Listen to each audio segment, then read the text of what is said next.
Boys, another podcast. Actually, Scotty, tell everyone what you just told me about energy drinks in the UK. Go, tell me.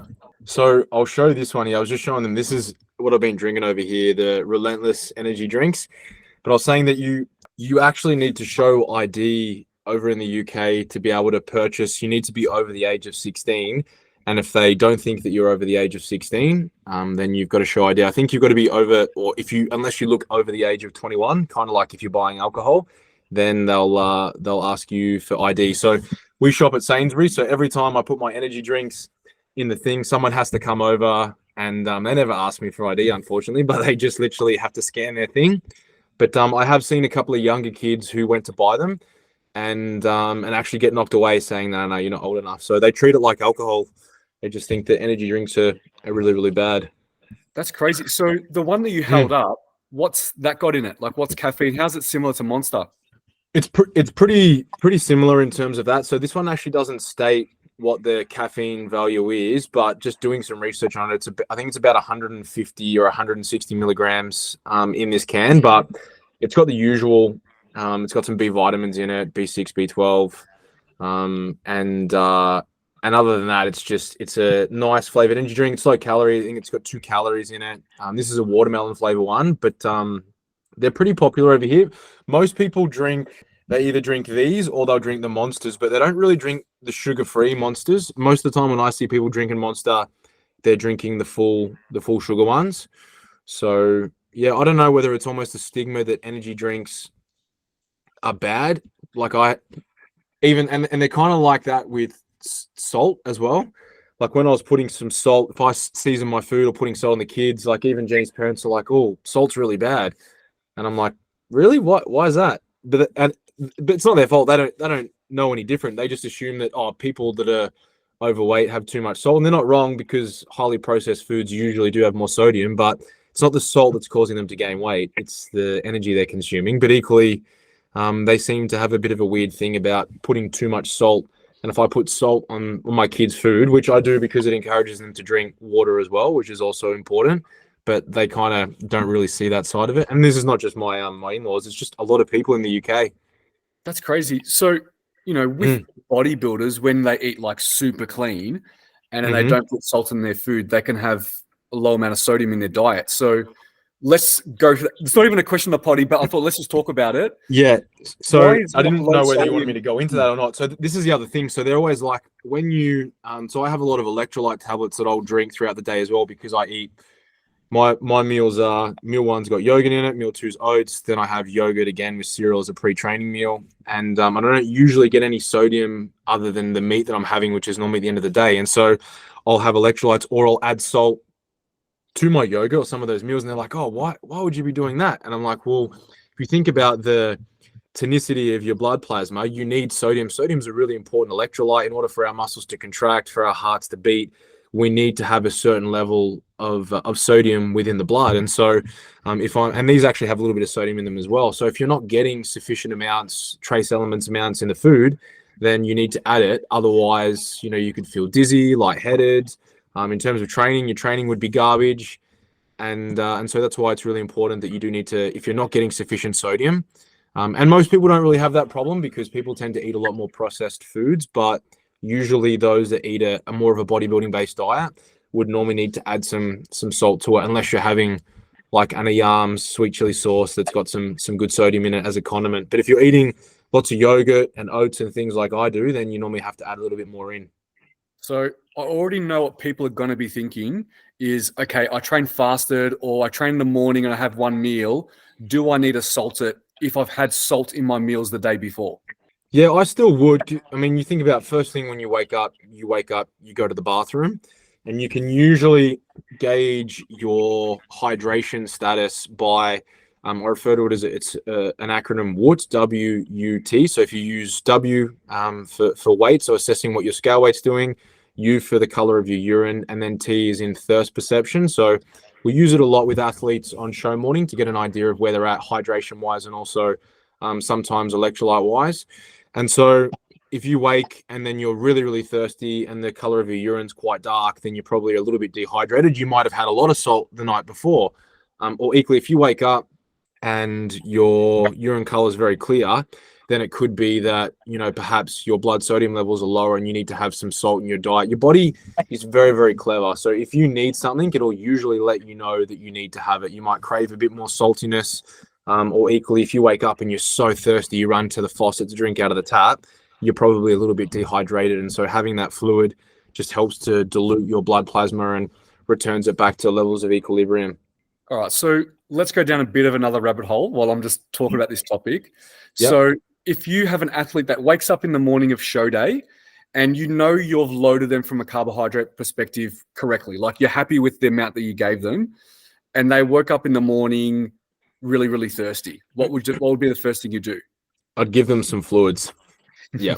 So if they're thirsty, it's normally as a result of maybe they've had too much salt, but I'll usually, when I'm pushing in more carbohydrate, I'll usually elevate sodium as well, because we do need sodium to help get across the intestinal membrane, especially when we're talking about partitioning glucose. So that piece is pretty important in the sense that we want to make sure, again, we're not over consuming, but essentially, even if you do have too much salt, all you'll do is you'll just excrete more in your urine. So your renal system, again, is very, very clever. If you have too much of something, you'll just excrete it, which is why it just blows my mind that people still think that you can, pull something out and think that your body won't, try and fight back and resist, and obviously invoke some of the changes that it has the ability to do to try and mitigate that. So if you wake up and you're super thirsty, then you probably need to have some fluid. But equally, if you wake up and your urine color is really clear, which has happened to my athletes before, and they pump up, not really getting a pump, okay, cool, maybe we just need to push in some more sodium. So I want you to really heavily season your next meal,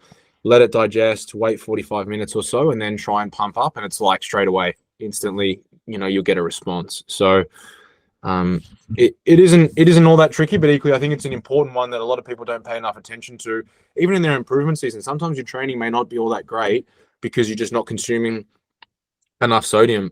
And I've had that even with myself. I've had leg sessions where of an evening, if I'm training late and I haven't paid enough attention to getting enough salt in the day and sweating a lot with the big leg session, that halfway through, I just feel like it happened about a month ago. I had no energy and I thought I was just going to pass out and faint. And then I was cramping on the way home, and I'm like, I know it's because I just need to push in some sodium. Within like 20 minutes, the salt tablets that I give to athletes, I keep them for myself as well. It's like back to normal straight away. Yeah, it's funny because I've had some people have those symptoms in the gym too. And the first thing I say is next time put a little bit of salt in some water, or if you have that at the gym, just do that, or try to have a bit more of a salty meal before you go and see what happens. And they're like, it fixed it. I feel 100% now when I train. So it's really interesting, but that's good. It's good that we kind of went in that rabbit hole a little bit, because I think it's going to be important for a lot of people that are going through some peak weeks and some show days that, yeah, maybe they wake up in the morning, they're like, sweet, went to the bathroom, urine's clear, happy days. I feel like I've loaded up enough. And then they go to try to pump up and they got nothing. It's like, okay, cool. Well, we know we've got to troubleshoot, probably because we haven't had enough sodium. So actually had that at the shows on the weekend. Is someone was cramping a little bit and they couldn't feel like they could get a pump. And I asked them, I was like, have you had any water, any salt? They're like, oh no, I haven't been having any water. I had to stop and I haven't had any salt. I was like, I think you need to do both of those things, but just check with your coach, because their coach wasn't on site, and they did. And the coach said, yeah, go do those things. So, and as soon as they did, they felt awesome. Sometimes, as you said, the body's always going to give you feedback, right? So you got to listen to it, but also you got to know what to troubleshoot, right? When you're getting that feedback, what does it mean? And then what corrective action do we need to take? All right. So we had a bit of a big weekend from a show's perspective. There's a lot of big shows on the weekend. I know there was IFBB on Saturday and Sunday, SA and WA. FMG was also ran their first FMG show over the weekend too.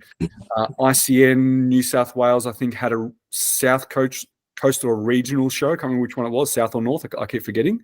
And then for us, for NBA, we had Brizzy on Saturday, and then the Adelaide one for the first time ever on Sunday. So it was definitely a big weekend. There was a lot of things on social media, a lot of live streams going on, a lot of posts coming out. So a lot happened on the weekend. I don't know if any of you boys were kind of trying to stay ahead of it all. How about you, MG?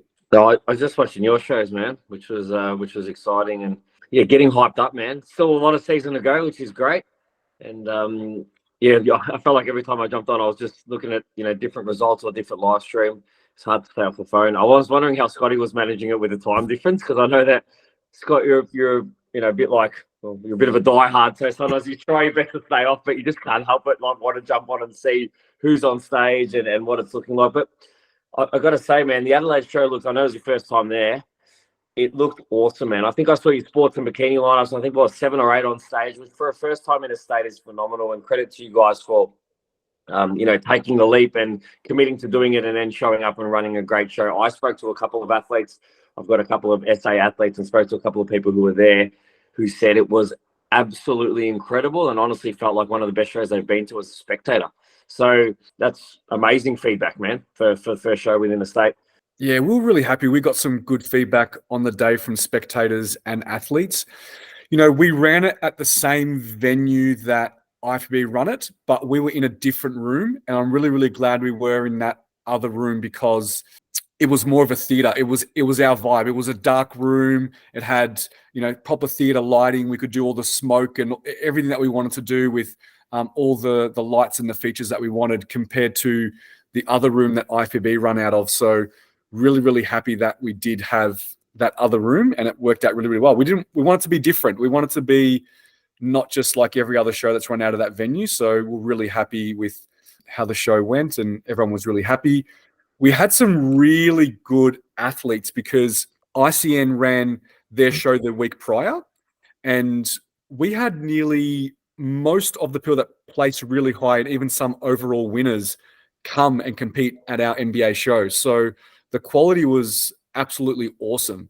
So it was really good to not only have just people come, but also really, really good quality athletes. So it was definitely a good first of many shows that we're going to run in Adelaide. So we're really happy with that for sure. That person, man. Mm-hmm. And then obviously we had Brizzy on the Saturday, and that was awesome. I got to meet nearly every single athlete because I registered them and checked them all in. So that was really, really good.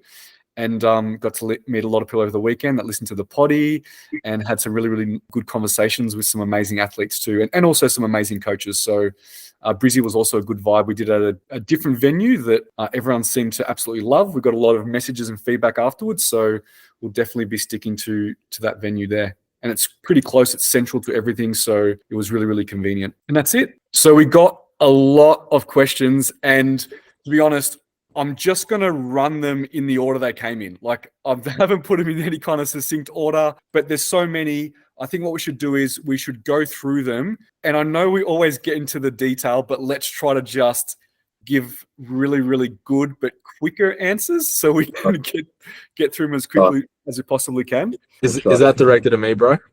No, not at all, Scotty. Not at all.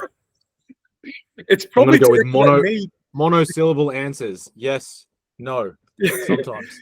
It's probably directed at me because you know how I am. I continue to ask follow-up questions because I try to think about what the listeners are going to be asking in their head. So yeah, you probe really well. I just so maybe I'll stop. I'll just let it sit. I'll just let it sit with the answer that we're going with. But I wanted to start with one of the questions. It's not their first question. I'll admit it wasn't the first question, but it's one of my most favorite questions that I thought we would have got a hell of a lot sooner, but we didn't. And it probably reflects the type of people that we are that we hadn't got this question. But the question was, because NBA is your federation, how will your clients not be favored? Now, I thought we'd probably get this question sooner rather than later, to be honest. And we did address this when we had Stewie on, and we had that public announcement that Scotty and I are part of NBA, and then we got Stewie on the very next podcast, and we actually covered this kind of topic because we knew that this was most likely going to come up, but it never did. But anyways, we wanted to address it. So I'm sure I speak for Scotty, but you can interrupt me at any time you want, or afterwards, when I finish, you can tell me your thoughts. But if I was the type of coach that wanted to favor my clients or get more wins, I'd be putting all my clients in small shows, regional shows, in small federations. I wouldn't be putting my clients in the hardest state shows, the hardest federations across the country. So I wouldn't be doing exactly what I'm doing right now if I really wanted more wins. I also wouldn't be giving all my coaching information out on this podcast if I really wanted to keep all the wins to myself. And also, I wouldn't be helping other athletes kick their divisions. And I've got so many examples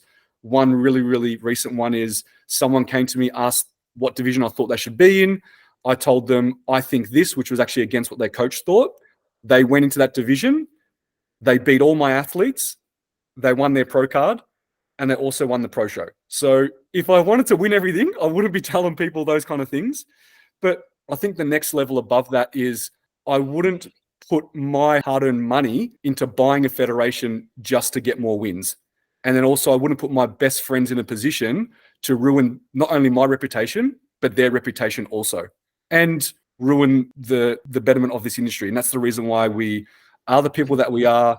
We run this podcast, and one of the big reasons why we got into that federation is to make the industry better. So if I really wanted my clients to be favored, I wouldn't be doing all the things that I'm currently doing at the moment. I'd probably be acting completely different. But you know me, boys, I'm pretty humble and I don't like to talk about myself, but I don't think I need any help when it comes to having clients be successful in shows. And they're not only successful in NBA, but they're also successful across multiple federations. So it'd be pretty clear if they're only, from now on, only successful in one fed and not all the others. So I think keeping those things in mind, I don't think my clients will be favored in any way whatsoever. Also, Stewie has a hell of a lot of integrity, obviously the head judge, and I wouldn't even think about approaching him with any kind of favoritism whatsoever, because it would not be entertained whatsoever. But also too is I'm actually the complete opposite. I never tell Stu, even before I got involved in NBA, who my clients are. I never show him any photos. I never give him any inkling of who I'm putting in a show, because actually I don't want any help. And I don't even do that with, say, Bridget, who is my client, who's also an ICN judge. I've never shown her people that are competing, what divisions they're in, because I actually don't want any help whatsoever. I want to make it as hard as I possibly can for myself so that for my clients to do well. So I'm completely from the other side of the fence where I'm like, I wanted to make it as hard as possible for myself to be successful. So, and I think that's what's made me the coach that I am today, is because I've tried to put myself in a position where I've had to work really, really hard. And getting questions like this actually make me want to work harder. So when a client steps on stage, it's undeniable that they are a winner and no one can ever say otherwise. What do you think, Scotty?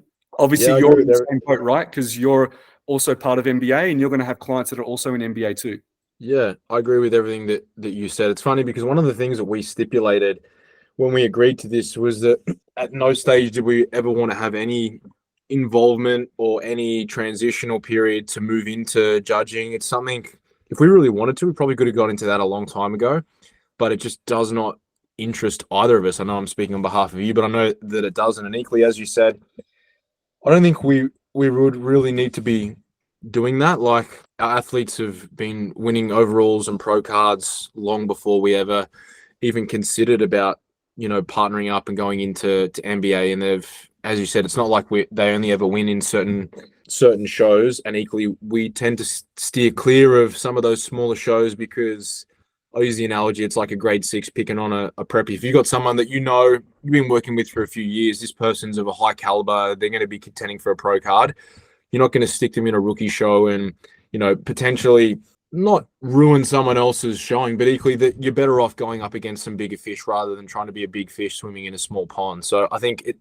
that's just not the way that you or I are wired. And equally, I think if your athletes are winning shows in other federations as the season's unfolding, like if our athletes do end up winning an overall or a division or whatever it may be in NBA shows, it doesn't mean that they are offered bias. If they've already won other shows in other states and other overalls, then obviously it kind of speaks for itself. But equally, they may enter NBA and they may not be rewarded. And equally, there would be no begrudgment as well, because as you said, you always respect the judge's decision, and we always ensure that our athletes know that where they place and the result doesn't determine the success of what they presented, because most of our athletes are in this longitudinally and they're there to improve and to get better over time. They're not there to just collect trophies or train awards. So if anyone was to go into my office, you would probably see the last 4 years. I shouldn't say this because my athletes probably think they're all getting hung on the wall, but they're in a nice thick folder piled up against a wall. We obviously you don't. There are some coaches, I get it, when you first start competing, and it is nice to get a trainer award, and maybe it is almost like a collector's thing. But when you've been doing it a while, it's not really about that. And just like when you're competing, it's not about winning medals. It's about the process and helping others to get to where they need to get to. So yeah, I don't think it's ever going to be an issue, man. Yeah, you actually brought up a really good point, because you and I are very, very similar in the sense that whenever we have wins, we never really celebrate them. Like, I don't even know when the last time you posted about client wins. The last post I did about shows was this time last year. I think ICN Korea was the last show results I posted, to be honest. It's just not something that is front of mind to us. We don't really think that we need the praise or to tell everyone that we're awesome and all our clients win everything. Whereas you have some coaches, as soon as the show's done, there's a freaking post on Instagram saying how amazing they are as a coach. So we're probably the last people that want, smoke blown up our ass about our client wins and how successful we are. We couldn't care less. It's more about praising the client and them being happy and them being their absolute best. Yeah, my last post on social media was she's one of my online clients, but she's not a physique competitor, but just mum of young 2 kids, massive transformation. I collab if my athletes tag me in it. I'll accept in a collaboration. But same as you, I feel like you get to a stage, not that you think that you're above it and you don't need to do it, but equally there's bigger fish to fry. I think when you've been in the industry as long as we have, it's more about just working with people to get better rather than to try and celebrate and let everyone know how great you are and how great your athletes did. I think if you're good at what you do, the results kind of speak for themselves, and you don't really have to go out of your way to market it because your athletes kind of do that for you. So it just sort of does its own thing. That's how I view it anyway. Yeah. In saying that, I actually do want to do posts about all the shows last year, which I haven't had time to do, because not for myself, so that my athletes get the praise at least. I don't really care about people knowing, but it's more so because I've done it for everyone else. I feel like I haven't done it for them yet. So I actually feel a little bit bad that I haven't posted since then. So just do a recap post, bro. That's what I did with last year's one. At end of season, you tag everyone, how great they are, tag them in it. I know. You just know I'm not good at this stuff. Bro, you're better than I am at it. I really need to do it because I do kind of feel bad. It's like I've done it for every other client, God knows how long. I just really slack with it. But anyways, we'll get around to it. But anyways, hopefully that answered the question. MG, you want to comment on it? I know we've been talking about it a fair bit. No, okay. But the only thing I'd say is, like, guys, for the most part, the judges wouldn't have a fucking clue who's clients are who. Like, they got, like, having done it as well, we don't go off to the table and let them know. They wouldn't know whose clients are who.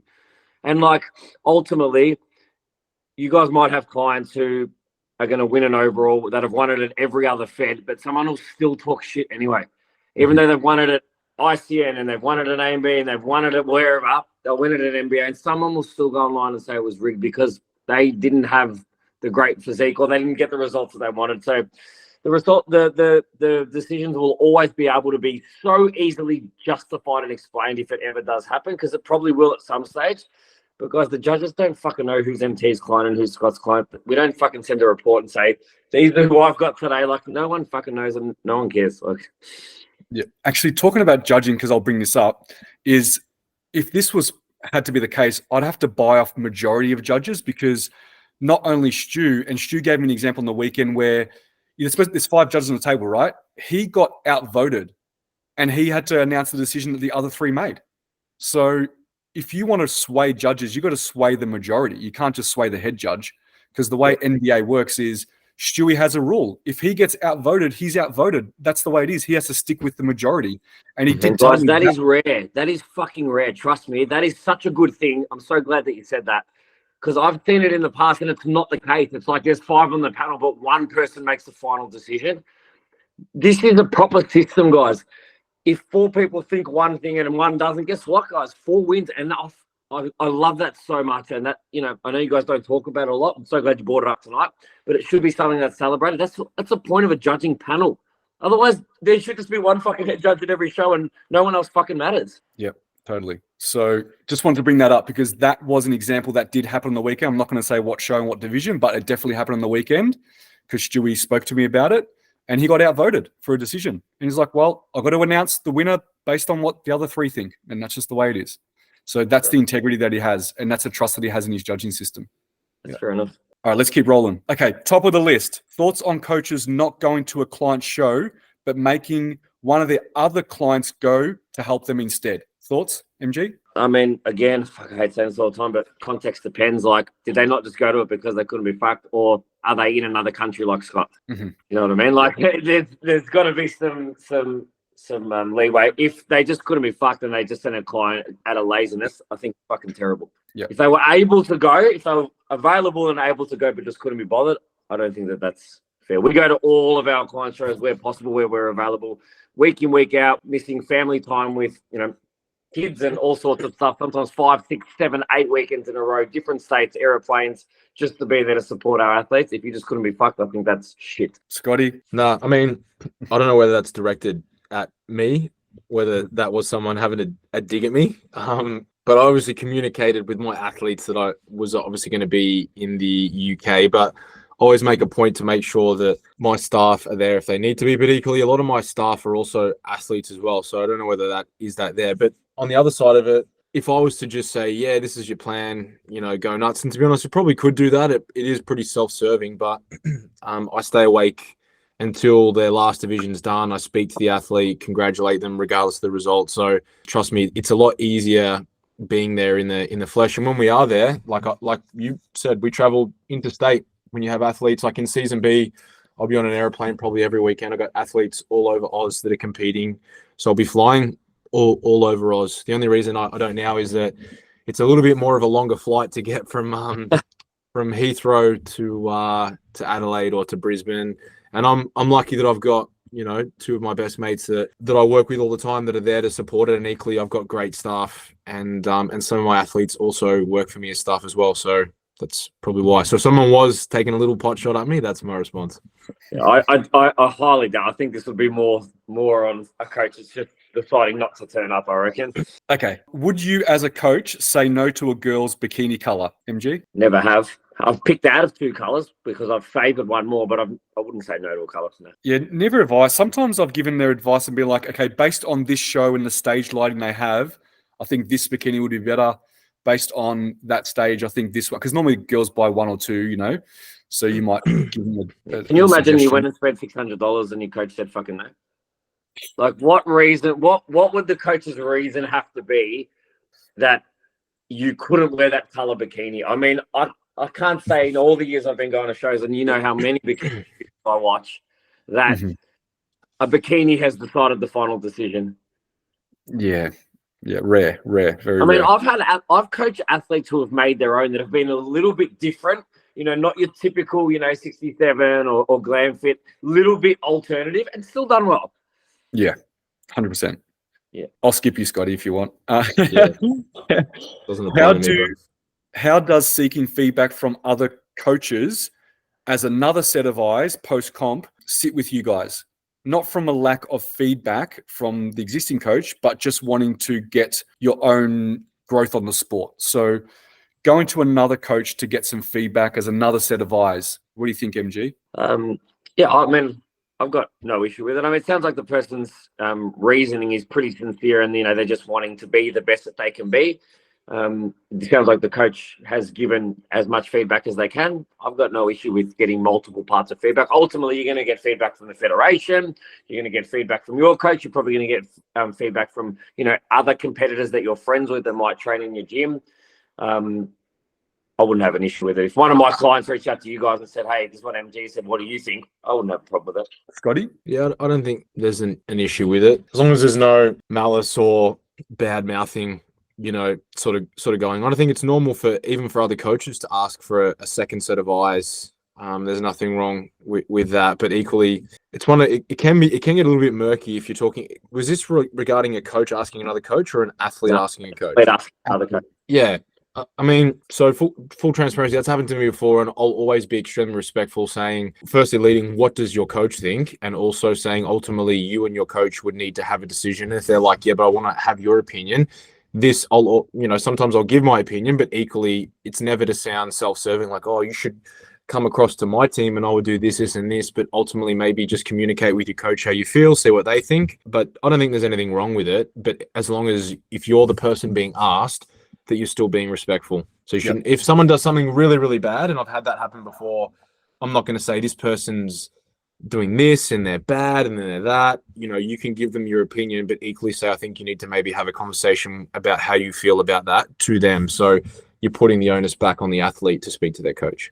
Completely agree. Do you recommend sticking to one category in a national show, Scotty? I do. If you're like, let's say that you've got a fitness competitor that wants to try fitness too. It depends when the division's on, because peaking the look, I think it's a lot harder if you're trying to run it back twice. Like if you want to peak someone in the AM and then you load them up to look their best and then you want to try and wash it off and get them to go again in 5 hours, that can definitely be challenging. And that's why sometimes, like in bodybuilding, sometimes you'll see someone look incredible in bodybuilding and they do classic and they don't look as great, or they'll look really good in men's fitness and then come physique in the afternoon, they look a lot more washed out because they've just faded. So I think you should, for me, I'm more of an advocate, put all of your eggs in that one basket and just go for it. But if you're not phased on the result and you just want to experience, then go nuts. Would you say that if, say, for instance, their primary category was first, that would be okay? And then if that is the secondary, for sure. In that case, different story, because you know that you want to look your best. Whatever the division that you're placing the most emphasis on, that's the one that you should be allocating all your attention. And if that division's not first, then for me, if you're in the window of being a contention to win an overall and to get a pro card, then I think you don't want to. For me, that would kill me wondering, if we didn't do that and we had waited and just sent everything for that division, would it have been the difference between second or first? Maybe it would. So, but if it's like you're doing fitness first and that's your division and then sports is afterwards, then that's fine. Yeah, I'm also I'm in mind of, I don't want to throw the judges off by putting you in another division when really the one you really want is, say, after that. So I'm really mindful of that. So say, for instance, I don't know, they're a sports competitor, but you put them in fitness earlier and then it kind of throws them off. The judge go, but maybe she was better in fit. And sometimes if it's like you really want to go for one, stick to one. You don't want the judges to see you any other way but the one you want to be in. So if it's after though, then whatever. But yeah, if it's the first one up and that's your main one, then just try to peak and have everything set for that one. What do you think, MG? Anything on that? No, man, you literally raised the one point. You nailed it. Sometimes, and fitness and sport is a really good example of that one, because you might put someone in fitness, they come out, they look good, they're second, they're third, they're up there, they go out in sports and it's like, no, you were up there for fitness, you're not suited for sports, or you're too big for sports, and they get that same second or third. And I just always wondered, had we have held off and just done sports, might we have then come out and look like the best in sports? I reckon you're bang on with that, man. Yeah. Will you be doing another judging recap of the NBA Nationals once it's done? Loved it last time.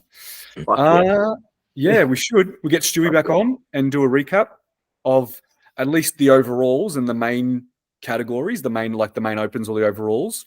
We can definitely do that with Stewie. I forgot to ask, what was the stuff you took before going to Bali for Bali Belly? It was Travel-An from Chemist Warehouse. Make sure you do it. Make sure you get it. And you load it up, like do a peak week before you go of loading up Travel-An. Do a creatine front load. Yeah, do a front load on that one. What is your secret remedy for avoiding skanky Tigerbread Tan between shows? Skanky. MG? Yeah, you got to think, unfortunately, that sort of stuff is, wherever your skin is more used or typically drier, then you're going to get that tan sitting in there. It's a hard thing to get. The only thing I would suggest is exactly what you do for the rest of the body, right? Soak and scrub, use baths, use tan remover. There's no secret for that part of the body other than the skin's drier. It's going to sit there and look a little bit mankier for a little bit longer. But I mean, these days, man, I had athletes who just did the expo who competed on the Saturday and then backed it up on another division on the Sunday. The things that, Charlie did that one. The things that they can do with tan these days, even with back-to-backs, is phenomenal. You wouldn't even know that they had been tan for a stage appearance the day before. So ask your tanners. Yeah, if you just had a comp tan and you're done for the season, if you want to try to maintain it as long as possible, you just got to moisturize like non-stop for every single day. And it shouldn't get skanky Tigerbread Tan. It should come off a lot cleaner. But if you're trying to scrub between shows, then yeah, you're going to get patchy because every day you scrub a little bit more is going to come off, etc., etc. So it's not a fun thing. It's the thing I like the least about competing is the tan, to be honest. But yeah, the feet and the toes, I reckon, are the worst, man. Oh yeah, elbows. The smell for me. Yeah. Is there a difference between drinking your protein powder versus adding it to your cooking? Scotty, what do you reckon? So, like, putting it in a yogurt? In terms of absorption, no? But if you want to, as in if you're cooking it, like you're mixing it in your oats versus if you drink it. Mm-hmm. No, I don't think so, because you're mixing it into food. I mean, essentially, if you're having it in with water, then theoretically it's going straight into your stomach a lot quicker. And provided that it's a low fat protein source, and it's hydrolyzed, it's gonna get into the blood pretty quickly. But equally, if you're having it with food, that potentially could. If you're having it with food that has a bit more oats. I'm just thinking of oats because I'm hungry. If it had a bit more. It's just because Jenny just texted me saying I'm going to Sainsbury's to pick up some oats for you. So that was why I was thinking about oats. I'm like, yeah, it's cold. Oats would be good.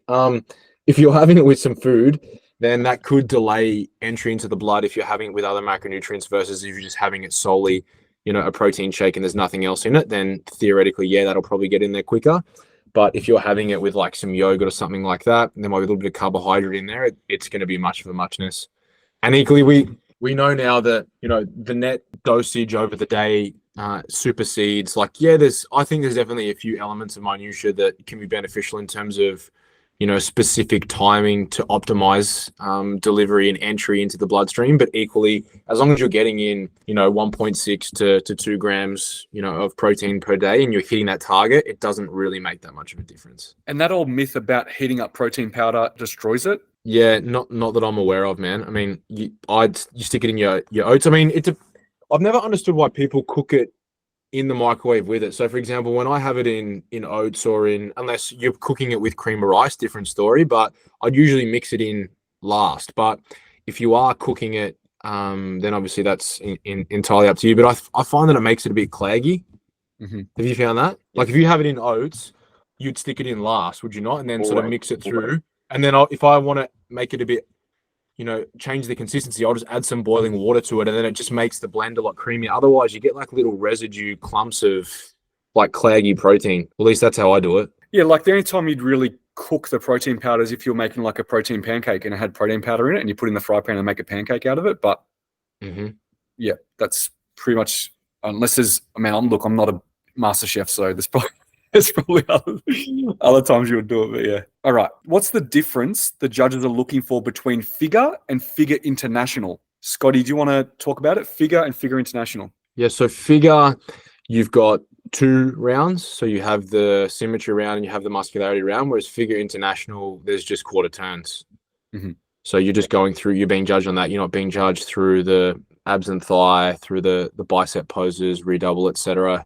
So that's the main difference, to be honest. And so that's why some people, to be fair, most people probably enter both of them, figure and figure international, because sometimes, someone can have a really, really nice quarter turn shot, but they just get a little bit, bullied or out muscled in some of the muscularity poses. So sometimes they're not as well suited to just figure, but that's the main difference, just the posing, and obviously being assessed, you're being judged in figure on two different rounds of posing versus obviously with the international, it's just quarter turns.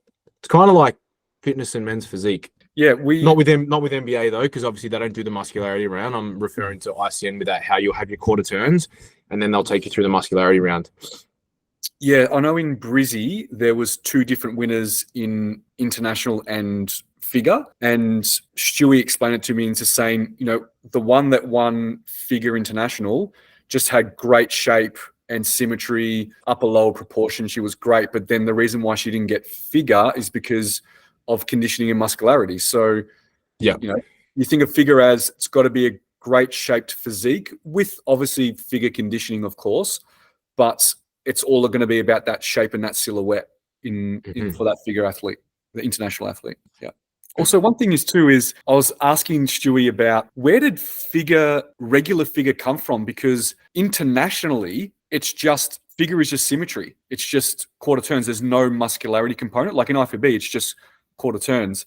And I think he said it was maybe an Aussie thing that they trialed it. They did like a muscularity round, and then they decided to actually separate it and actually have it as a separate division. And then that's how it became. They became figure international and then normal figure with muscularity rounds in it. When scheduling in shows for a season, what is the optimal time between shows? Scotty, what do you think? When you're trying to schedule someone's shows, do you ever look at it and be like, that's too much of a bigger gap, or that's too much of a smaller gap? Do you ever assess those kind of things? I think it depends on the athlete, how many times they've prepped. If you had a first timer and they wanted to do, like say it was season 8, they want to do the rookie show, but then they also want to go to nationals. It's a big gap versus if you've got someone that's been around the block a few times. I think you're a little bit more selective with the shows that you want to do. And again, you would pre-plan. So, if we use, let's say this season 8, we know that the nationals for ICN is at the end of May. And then 2 weeks before that is NBA nationals. So if you had athletes, like for example, I've got one of my first timers who is going to do NBA nationals as her first show. And then she'll do the NBA nationals, then ICN Melbourne. And then it's the ICN nationals versus if we were to put her in the earlier shows, then the risk of her being able to sustain the level of conditioning that she needs to be at and the process being as enjoyable can be a little bit more challenging. But I think 2 weeks is a nice gap to have. Anything more than that, it can be a little bit tricky unless you're at a stage where conditioning requirements have been met and you can use a week. Like say Wayne, for example, at the moment, he's been on ice. We've just had him, not obviously on the drug ice, but I've been putting him on ice as in like letting him just chill out. He's been fed a little bit more. He's taken it easy. And then we'll start to refine the look over the next probably 4 or 5 days. We'll push in a little bit more of a dig just to suck him back down and then fill him back up because he looks a little bit fuller. He doesn't look as sharp as what he would have, say, in peak week because we're feeding him a lot more, trying to keep fatigue as low as we can. And then we'll just tighten things up again over the last sort of 10, 12 days and make sure that we land the plane when we need to. And then equally, same thing, he'll have a week off, but then he'll go again the week after. So I think when you're having more than 2 weeks, you need to have a plan where hopefully you're bringing food back up to maintenance. But equally, if your feedback is that your athlete's not conditioned enough, you can use that to get back in the trenches and dig. Yeah, I was actually having a chat to a coach over the weekend who said, I asked, have you got a client doing this show and that show, the show later in the season? He's like, they're actually all burnt out. They're all, that's it. They're finishing up prep because he put them all in the earlier shows and he's like, they're done now for the season. They're all going to wrap up. And I think people need to really think about that, about how far apart their shows are and when they really want to peak and not just jump into an earlier show because, oh yeah, I'm kind of ready or I look pretty good. I might win a medal and just jump in. Peak weeks and doing shows take a lot out of you. Even if you're not all the way at the end of your leanest condition, it still takes a fair bit out of you. And also, obviously it costs a bit of money too, but you've got to be careful with that. Just jumping into a show because you're probably 4 weeks before you peak, but you just want to do it, still can take a toll on your physique and on your mental state too. So that's why with everyone in my team, they're pretty much just doing back-to-back, doing the 2 feds and just doing them back-to-back. And then just which is funny because I feel like there's a misconception, and I get asked this in my DMs all the time, people saying, oh, almost like they're being advised against it because it's too hard. Back-to-back peak weeks is so easy. It's so much better because you literally, as soon as the show's done, straight to the gym, let's start washing it off, hose down the canvas, and then midweek we start painting again and you start to push in some carbohydrate, peak the look. If anything, usually the second time around, you've got even more accurate and relevant data on what you did, the look, what you need to achieve. And the physique's a lot more relaxed because training intensity hasn't been that high. If anything, it's more around, as soon as the show's done, we need to train as hard as we can over these next couple of days, create some stimulus again, because then, come 4 days out, 5 days out, we're starting to pull back again.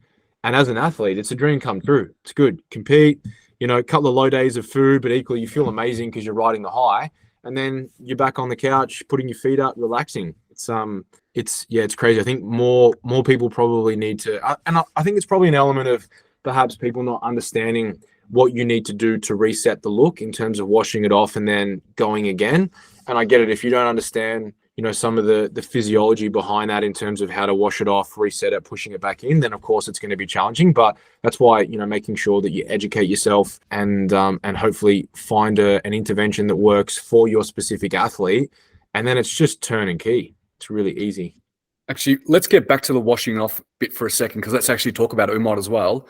But I think you're right where people have this misconception that back-to-back peak weeks are hard and you shouldn't do them. You should have a lot more time between shows. But I literally had this conversation with an athlete during check-in this week saying it's easy because you are increasing recovery, washing off fatigue going into your show. and then you're going to do that again, and then you're going to do that again if you have back-to-back peak. So you should feel so fresh, and your body should feel like recovered and in a low fatigue state. Yeah, sure, you might have to dig a little bit straight after the show, but then you're going to feel nice and refreshed after that point, and then you'll do it again. So if anything, you might actually look better even if you don't change anything, because you're actually more recovered and have less fatigue on the body. So let's go back to the washing off bit. How would you do that, Scotty? Well, usually, I mean, you can use cardio, but with my athletes, I'll usually encourage it's usually EB push or EB pull. Because if you think about, let's say that the show's on a Sunday and you haven't really trained hard since maybe Monday or Tuesday that following week, you've had plenty of food, muscle glycogen saturation stores are very, very high. You're topped up. You are primed for some good quality training. And equally, the pumps that you're going to get are just surreal. You don't know unless you've experienced it. So it's like when you have that opportunity, that's the best thing that you can do. You want to train hard on Sunday that night, and then you want to train hard again the next day. And then if you're needing to get leaner, then you might also use some cardio to help get that off. But otherwise, I think it just depends on how your athlete responds. If you know that you put in a massive leg session on a Sunday night, and then you give them upper body push and upper body pull Monday, Tuesday, and then by that stage, they're good to go. But if this person's still holding that, a little bit of water, or if they look like they've lost some conditioning and maybe they're a bit spilled, then maybe you have to dig them a bit more and you might put in some cardio. I think things like the bike are better perhaps than, say, going for a walk and doing steps, because you can burn more calories per unit of time, but equally you can get some blood into the muscle and flush out some of that. And it's a lot easier if you're looking to deplete muscle glycogen stores to do that on a bike. You could deplete muscle glycogen within probably 2 hours of a really intense cycling session if you really wanted to, even less depending on the intensity that you were going at. So you could use either of those methods, but I don't see why you would then just do cardio and not go and get some blood into the muscle and stimulate it. And what you don't want when you're not training hard is to invite atrophy into the conversation. Okay. So would you say that the day after the show, or even, just after, you'd even reduce sodium during that time because you've used a lot during show day? Yeah. So as soon as the show's done, the first thing you do is you push in, a pretty substantial amount of acute fluids, because again, you think about blood sodium levels are elevated, so you want to dilute them. So I always use the analogy, think about a glass of cordial, and the concentration is really, really strong. The more water that you put in, and then it may still be strong at the top, but then as you start to drink more of it, or in this case, as you excrete, you go to the bathroom, you urinate, and then you fill up more water again, the tonicity of that cordial is diluting more and more. So the blood sodium concentrations are getting closer back to baseline. And again, your renal system's very good at excreting sodium when you're having too much of it, but you'll also push in some potassium. So like I use coconut water and a banana, and I'll make sure that there's some potato, excuse me, in the evening meal as well, and usually in the post-training meal. And then the next morning, maybe I think the most I've had with my athletes is maybe 400 grams up. And then the next day, they usually hit an all-time new low weight. So it's really not that hard, but equally that's the athlete also not then finishing those last few snakes in their bag and having the caramello koalas and the cherry ripe and then going out for dessert to celebrate. There's that element of adherence, because if you've just had a bit too much sodium, and when I say a bit too much, you've pushed in an acute dose that's elevated to try and peak your look, and then you've just made sure that carbohydrates are being pushed in to keep you just topped up, not to try and spill over, then all you're really doing is trying to manage fluid levels. And if you're training really, really hard and you can restore that fluid, and equally you've expended enough energy from that training session, you shouldn't really be waking up super, super, super heavy or elevated in scale weight, unless sometimes if you're flying, you may get some edema from being in high altitude and low humidity. But otherwise, it's really not that complicated, provided that the athlete's adherent. And that's why I think it's better to train that night rather than wait. Yeah, okay. So try to train the night of your show if possible, unless you go to some show and they finish at bloody midnight. And yeah. MG, what do you think? I know you've got some athletes that did like the fitness expo, and now they're coming into, I think they're doing NBA coming up. Yeah, man. So I suppose for me it was a little bit different, just because we wanted the time in between to dig a little bit harder and try and get a little bit leaner, and it was always going to be that way. So for us, the extra time was needed, but we planned that way at the start. So we knew that, we wanted to present our best package for the 12th of May, but we definitely wanted to do one show before, open the season, flush some nerves out, had a first-time competitor as well. So It just depends on what you need to get out of the time between. But if you're ready, back to back for me is always preferred. But we'd set the season up to utilize that time in between to try and pull up a little bit more composition and try and come in for the second show at our leanest, knowing that was definitely going to be our last show for the season. So awesome. So when are all your athletes wrapping up? What's their last show for all your athletes roughly? So mostly done at NBA, but then one for ICN the week after. And what about you, Scotty? ICN Nationals. So I've got athletes that'll do the NBA Nationals, that'll do the ICN Melbourne, and then ICN Nationals. Yeah, I'm the exact same. I'm going to be at ICN Nationals up in Sydney. So if you need me to help anyone out, Scotty, just let me know. Yeah, I might put you on Wayne watch. Weird. Make sure he doesn't fall asleep this time. Anyway, man, you know what's funny? Hey, someone's got to be the clown in the group. It's so funny when you said that before because I was like, Wayne fell asleep at the expo, so you put him on ice. So it's like, hey, you're going to start smoking ice now because you're not going to sleep at all before a show. No, but I wanted to make sure that's clear because some people, when they see Wayne, he's the most chilled, cruisiest. He's such a legend, but he's so chilled out. And so if someone's like, fuck, maybe Scotty did actually tell him that he needs to start, smoking ice, but equally definitely not. And we shouldn't laugh about that because that's serious. But yeah, I just thought I'd mention that. All right, we're done. This weekend, Sydney, NBA, MG and I will be there. So if you're there on Sunday, the 5th of May, come and say hello. Both MG and I will be there. And that's pretty much it. It's a wrap, boys. I think we got through about 12 or so questions I've seen. So I reckon it was maybe the most we've gotten through in that period of time of just questions. Yeah, we did all right. Have a good one. Thanks for listening, and we'll chat soon. Take care, guys. All right, boys, take it easy. Have a good one. See you, boys. Bye.